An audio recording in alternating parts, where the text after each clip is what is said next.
நான் டெலிபோர்டேஷன் ஸ்டோனை தொலைச்சிட்டேன். அதை தேடுற அளவுக்கு என்கிட்ட டைம் இல்ல. நான் இங்க இருந்து தப்பிக்கணும்னா இங்க இருக்கிற எல்லாரையும் நான் அழிக்கணும்.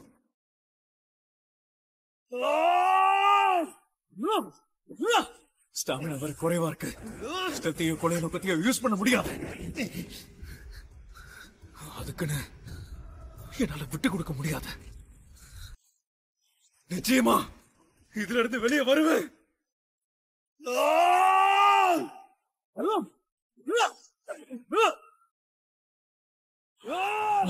பலவீனமா தான் இருந்திருக்கேன். அவங்களை விட பெட்டரா இருந்தா எப்படி இருக்கும்னு எனக்கு தெரியும். என்ன நான் இம்ப்ரூவ் பண்ணிக்கிறத கண்டிப்பா விட்டு கொடுக்கவே மாட்டேன்.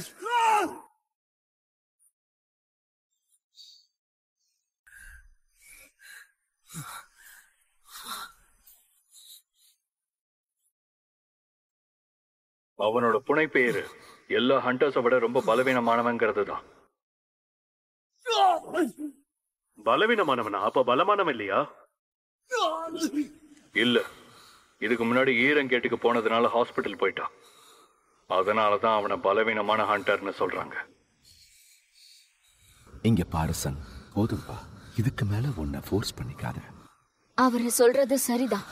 போதும், நீ எல்லாத்தையும் இப்பவே நிறுத்து. உன்ன மாதிரி ஆளுங்களுக்கெல்லாம் இப்படிதான் நடக்கணும். அது ஆபத்துன்னு தெரிஞ்சும் எதுக்கு தேவையில்லாம போய் அதுல மாட்டிக்கிற? ஒரு ஈரான் காண்டரா இருந்த நீ இப்போ ரொம்ப தூரம் வந்திருக்க. நீலாம் இந்த அளவுக்கு வந்ததே ரொம்ப பெருசு. இது உனக்கு போதாதா ஜின்வு? மூன்றாவது ஜீஜு தீவு ரெய்டு. அதுக்கப்புறம் என்னோட உடம்பு ரொம்ப பலவீனமாயிடுச்சு. அதனால தான் நான் இப்போ அங்கே இல்லை. ஆமா, நீ எப்படின்னு சொல்லு. நான் ஒரு பெரிமீட்டர் செக்யூரிட்டியா இருந்தேன் சார். நிறைய பேர் அவங்களோட உயிரை இழந்துட்டாங்க. ஆனா அதுல இருந்து தப்பிச்சு வந்தவங்க இப்பவும் தழும்புகளோட தான் இருக்காங்க. ஒவ்வொரு ஹண்டர்ஸ்க்கும் கண்டிப்பா அந்த தழும்புகள் இருக்கும். அவங்க அந்த வலியை தாங்கிக்கிட்டு தான் ஆகணும். இல்லைன்னா அவங்களுக்கு அழிவு நிச்சயம். இது உண்மையிலேயே நான் தானான்னு எனக்கு ஆச்சரியமா இருக்கு. எனக்கே என் அடையாளம் தெரியல. உயரமா வளர்ந்துருக்க, நல்லா உடம்பேத்திருக்க, ரொம்ப ஸ்ட்ராங்காவும் இருக்க. வெளியே இருந்து பார்க்கும்போது தான் இந்த வித்தியாசம்லாம் தெரியுது. ஆனா உள்ளுக்குள்ள இன்னமும் நீ வீக்கா தான் இருக்க. திரும்பவும் நான் சாக போறேன்னு தோணுது.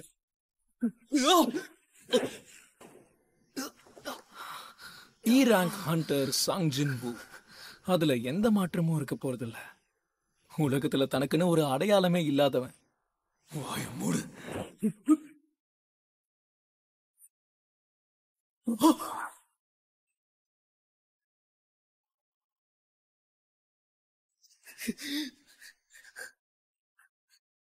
இந்த திறமையெல்லாம் பத்தாது. நீ உன்னோட தன்னம்பிக்கையை வளர்த்துக்கிட்டு இப்ப நான் தயாரா இருக்கேன்னு நினைச்சிட்டு கிளம்பி போனா இப்படிதான் நடக்கும். இப்போ நீ சாகிறத யாராலையும் தடுக்க முடியாது. இது எல்லாமே இதுக்கு முன்னாடி நடந்த மாதிரியே இருக்கா? அதுக்கப்புறம் என்ன ஆச்சு?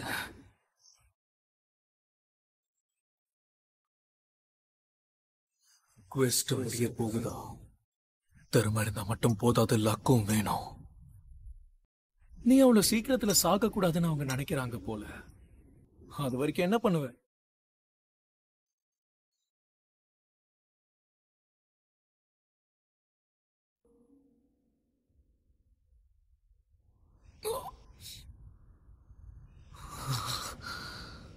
இது பெனல்டி ஜோனா?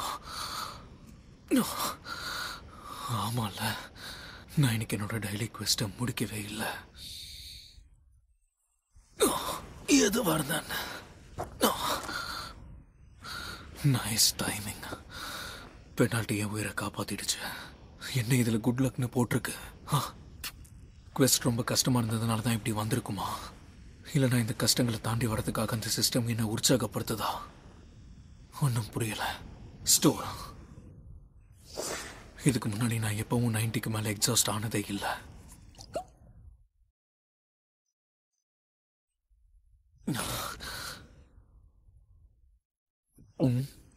உண்மையாவே அடிபட்டிருந்தா இனிமே இப்போ போர்ஷன்ஸால ஹெச்பி ரீஸ்டோரே பண்ண முடியாதா?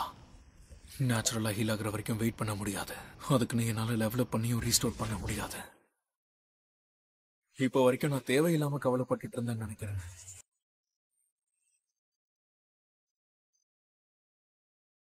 Until next time. புரியுது. என்ன நீங்க சர்வே பண்ண முடிச்சு அவனை திரும்பவும் பார்க்க முடியும்னு நினைக்கிறேன். நான் இதுங்க கிட்ட சாகாத வரைக்கும் இதுங்க எனக்கு கொடுக்கிற வழியை நான் தாங்கிக்கிட்டா அப்ப கண்டிப்பா என்னால இன்னும் ஸ்ட்ராங் ஆக முடியும்.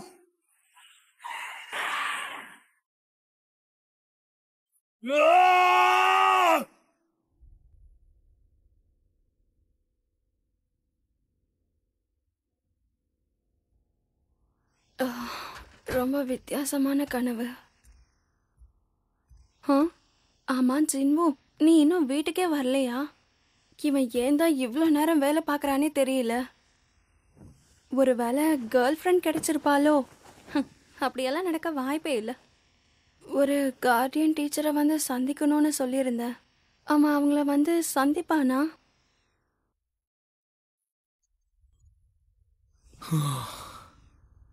லெவலப் ஆயிட்டு ரீஸ்டோர் பண்ணிக்கிறது ரொம்பவே கன்வீனியன்ட்டா இருக்கு. எனக்கு இன்னும் 10 நிமிஷத்துக்கு மேலேயே டைம் இருக்கு. அதுக்குள்ள எப்படியாவது என்னோட கேரை நான் சார்ட் பண்ணி ஆகணும். பை.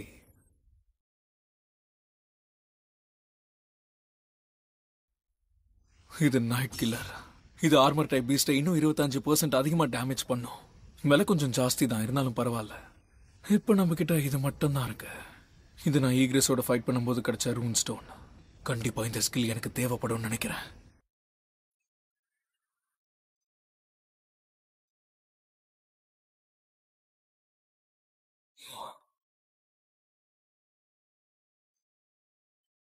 என்ன இது, ரூலர் சாண்டா? இந்த ஸ்கில்லுக்கு மானா தேவையில்லையா? அப்போ ஈஸியா மேனேஜ் பண்ணிடலாம். எதையும் டைரக்டா டச் பண்ணாம அதை டேமேஜ் பண்ணக்கூடிய எபிலிட்டி. அவனும் அதான் பண்ணியிருந்தானா?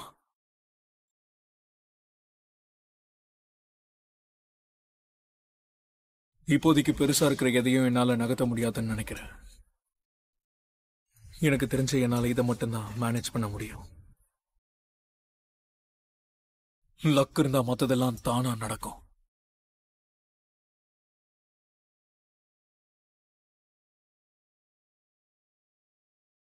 நான் இங்கிருந்து போய் ஒரு சில மணி நேரம் தான் ஆயிருக்கும், அதுக்குள்ள இவ்வளவு பேர் வந்துட்டீங்க.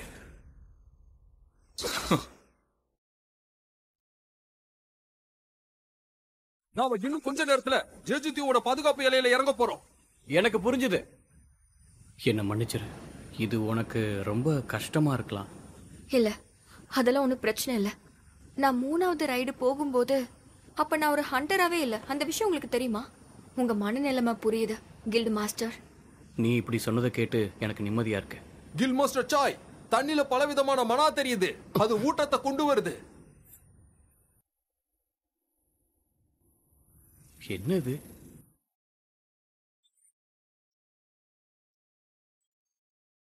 நைட் கில்லர் நல்லாவே வேலை செய்யுது. வெறுங்கையோட ஃபைட் பண்றதுக்கு இது எவ்வளவோ பரவாயில்ல. ஆனா இந்த உணர்வே ரொம்ப வித்தியாசமா இருக்கு. எத்தனை பேரை கொன்னாலும் கொன்ன மாதிரியே இல்ல. லெவலப் ஆகுறதுக்கும் எந்த அறிகுறியும் தெரியல. ஆமா, அங்க இருக்கிற அந்த மேஜர்ஸ் எல்லாம் என்ன செஞ்சுக்கிட்டு இருக்காங்க? மந்திரம் சொல்லிட்டு இருக்காங்களே தவிர அட்டாக் பண்ண மாட்டேங்கிறாங்க. நைட்ஸ் மட்டும் தான் அட்டாக் பண்றாங்க. அங்கிருந்து என்ன பண்றாங்கன்னு புரியல. கேட்ஸ் இவங்க தான் ஓபன் பண்ணிருக்காங்க. அப்படின்னா இதுக்கு அர்த்தம் அந்த நைட்ஸ் எல்லாரையும் அவங்க தான் வர வச்சிட்டு இருக்காங்க. உங்களை அழைச்சாலும் எனக்கு எக்ஸ்பீரியன்ஸ் எதுவும் கிடைக்க போறது இல்ல.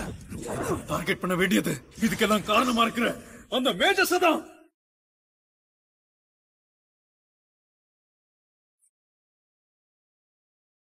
நான் நினைச்சது கரெக்ட் தான். இப்ப நான் அந்த மேஜர்ஸ் தான் தாக்கணும். இப்ப எனக்கு எல்லாம் புரிஞ்சிருச்சு. இன்னும் 5 பேர் தான் இருக்காங்க. இன்னும் 4.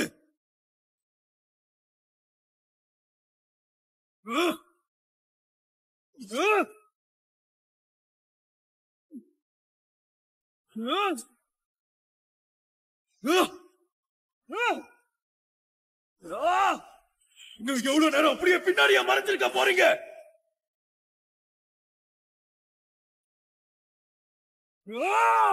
இன்னும் 3 பேர் இருக்காங்க.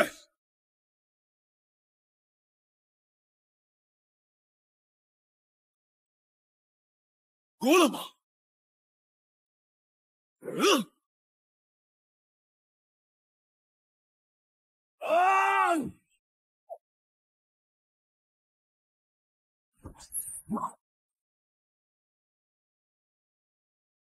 நைட்டை விட ரொம்ப ஸ்ட்ராங்கா இருக்கான். யாரா இந்த எதிரின்னு கண்டிப்பா நினைப்பாங்க.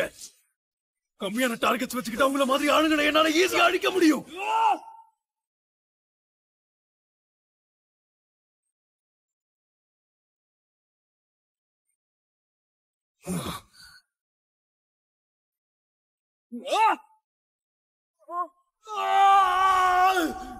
இங்க வந்த மொத்தவங்களா போயிட்டாங்க. ஒழுங்கா நீயும் இங்க இருந்து போயிடு.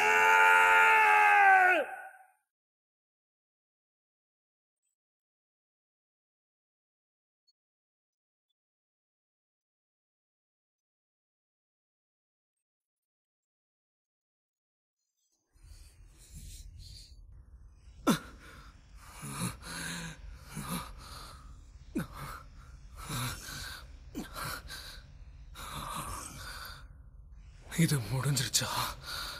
அடுத்த என்ன ஆகும் தெரியலையே. இப்போ எனக்கு கிடைச்சிருக்கிற இந்த பாயிண்ட்ஸை வச்சு என்னால் இப்போ இருக்கிறத விட இன்னமும் அட்வான்ஸான கிளாஸ்க்கு ஸ்விட்ச் பண்ண முடியுமா? இப்போ இந்த குவெஸ்ட்ல என்னோட பெர்ஃபார்மன்ஸ் எப்படி இருக்கோ அதுக்கேற்ற மாதிரி தான் எனக்கு கிளாஸ் கிடைக்குமா? இல்லை நான் அதை சூஸ் பண்ணிக்கலாமா?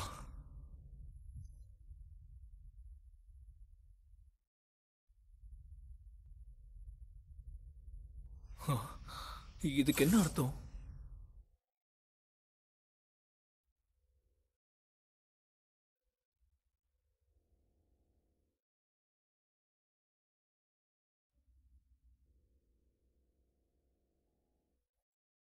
என்ன ஷேடோவா? ஆர்மியா? ஒன்றும் புரியலையே. ஒரு நிமிஷம், என்ன நடக்குதுங்க? இதுதான் என்னோட புது ஜாப் கிளாஸா? நெக்ரோமான்சரா? இல்ல ஒரு நிமிஷம், நான் இந்த மாதிரிலாம் எதுவும் எதை பத்தி யோசிக்கலையே. அப்புறம் எப்படி என்னால? யூஸ்வலா நெக்ரோமான்சர்ஸ்னா ஒரு வகையான மேஜிக் கிளாஸ். அதுல சாகாம இருக்கிற மான்ஸ்டர்ஸ் சர்வன்ஸை பயன்படுத்திப்பாங்க. ஆனா நான் ஒரு அசாசன் மாதிரி. என்னோட காம்பேக்ட் ஸ்டைலும் க்ளோஸ் ரேஞ்ச் தான். என்னோட பலமே என்னோட ஸ்ட்ரென்த் தான். என்னோட ஸ்கில்ஸும் அதுக்கேற்ற மாதிரி தான் இருக்கும். அப்படி இருக்கும்போது நெக்ரோமான்சர் மாதிரியான கிளாஸ்க்கு போயிட்டா இவ்வளவு நாள் பட்ட கஷ்டம்லாம் வேஸ்ட் ஆயிடும். எஸ் ஆர் நோன்னு கேக்குது. நான் இதை ரிஜெக்ட் பண்ணலாமா? நான் என்னோட கிளாஸை நெக்ரோமான்சருக்கு சேஞ்ச் பண்ணிக்கிட்டா அதோட பெனிஃபிட்ஸ் உனக்கு தெரியாது. வேண்டாம். எனது ஹிடன் கிளாஸா?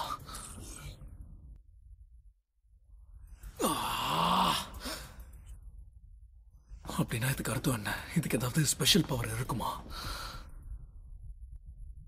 நெக்ரோமான்சர் அது எப்படி இருக்கும் தெரிஞ்சுக்க ஒரு எக்ஸாம்பிள் இருந்தா நல்லா இருக்கும். சம்மனிங் மேஜிக்கா? ஆமா, இங்க இருந்த மேஜர்ஸ் எல்லாம் அந்த சம்மனிங் மேஜிக்கை தான் யூஸ் பண்ணாங்க. மத்தவங்களை கமாண்ட் பண்ணாத யூஸ் பண்ணாங்க. நெக்ரோமான்சர் பவரும் அப்படிதான் இருக்கும்னு நினைக்கிறேன். கடைசியா இங்க பண்ண பேட்டில்ல என்னோட எல்லா பழைய பேட்டில்ஸையும் ரீவிசிட் பண்ண மாதிரியே இருந்துச்சு.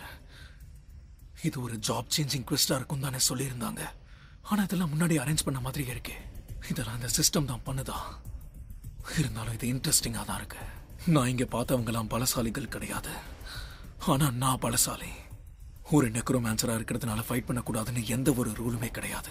ஸ்டாட்ஸ்க்கு ஏற்ற மாதிரியே கிளாஸஸும் ஒர்க் ஆகும்னா அப்போ கண்டிப்பா நான் லெவலப் ஆனா என்னோட ஸ்கில்ஸும் அதிகரிக்கும். இதெல்லாம் வச்சு பார்க்கும்போது ஷேடோ ஆர்மியும் கண்டிப்பா ஸ்ட்ராங்கா இருக்கும் தோணுது. இன்னும் தெளிவா சொல்லணும்னா இனிமே நான் சோலோ லெவலிங் பண்ண வேண்டிய அவசியம் இருக்காது. அப்போ சரி.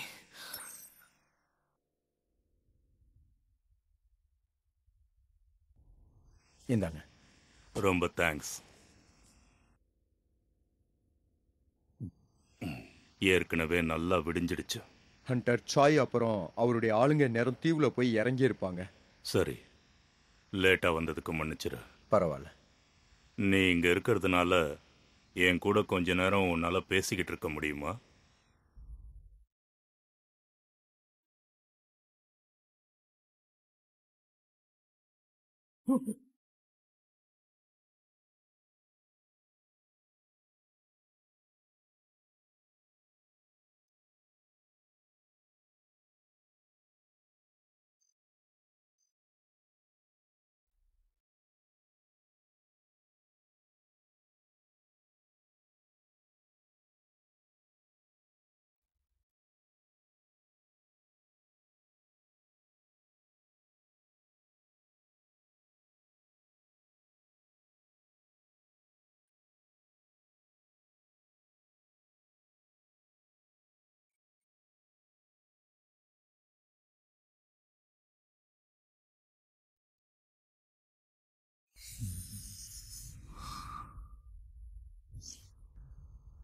ஷேடோ மோனார்க்கா, அதுக்குள்ள வேற கிளாஸ் கிடைச்சிருச்சா? உண்மையிலேயே எனக்கு இவ்வளோ பாயிண்ட்ஸ் கிடைச்சிருக்கா? யூனிக்கான கிளாஸ் ஸ்கில்ஸும் 10 எபிலிட்டி பாயிண்ட்ஸும் கிடைச்சிருக்கு. கூடவே ஒரு புது டைட்டில். என்னோட ரிவார்ட்ஸ் எல்லாம் ரெடியா இருக்குன்னா இந்த குவெஸ்ட் முடிஞ்சிருச்சா? நான் இந்த ஜாப் சேஞ்ச் குவெஸ்ட்டை முடிச்சிட்டேனா? யாரோ முணுமுணுக்கிற சத்தம் எனக்கு கேக்குது. அது யாரோ வழியில கத்துற மாதிரியே இருக்கு. Shadow extraction. ஏதாவது கமாண்ட் வேர்டை யோசிக்கணும். Arise.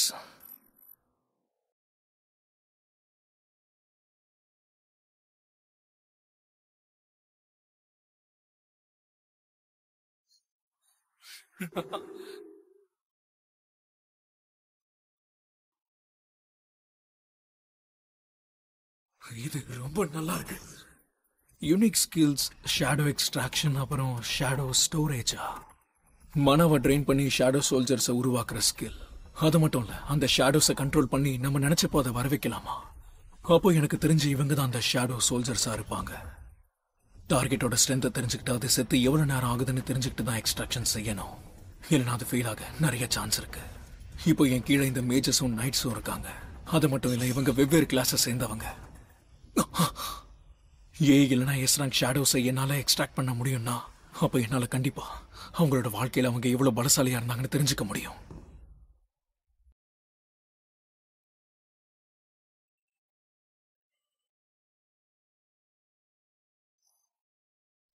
நல்லது.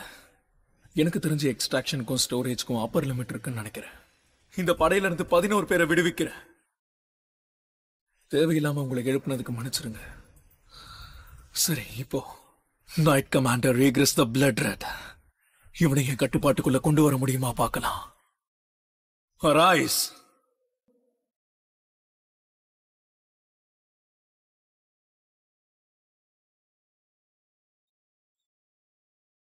என்ன இது? இத பத்தி தான் அதுக்கு முன்னாடி வார்னிங் வந்துச்சுன்னு நினைக்கிறேன். இன்னும் 2 வாட்டி ட்ரை பண்ணலாம். Arise.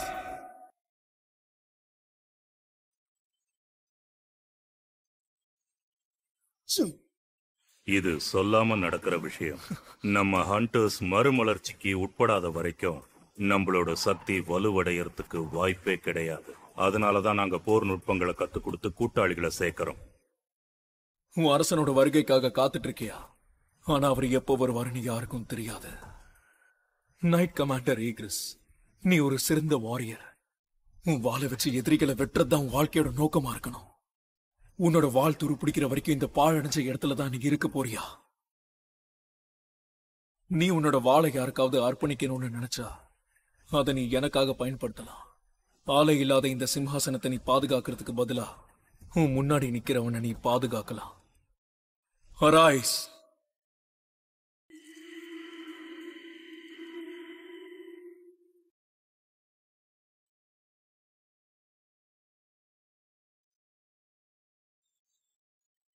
அதனாலதான் அப்பப்போ நான் கற்பனை செய்ய விரும்புவேன்.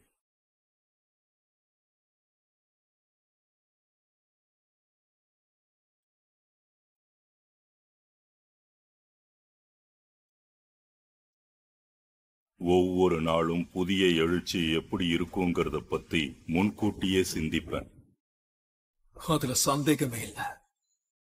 ஈக்ரிஸ்,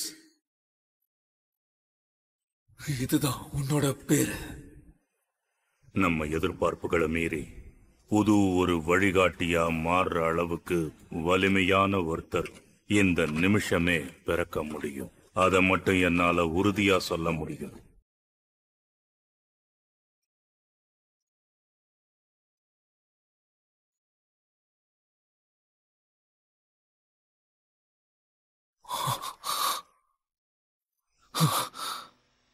இப்போ நீ ஏன் கூட இருக்க?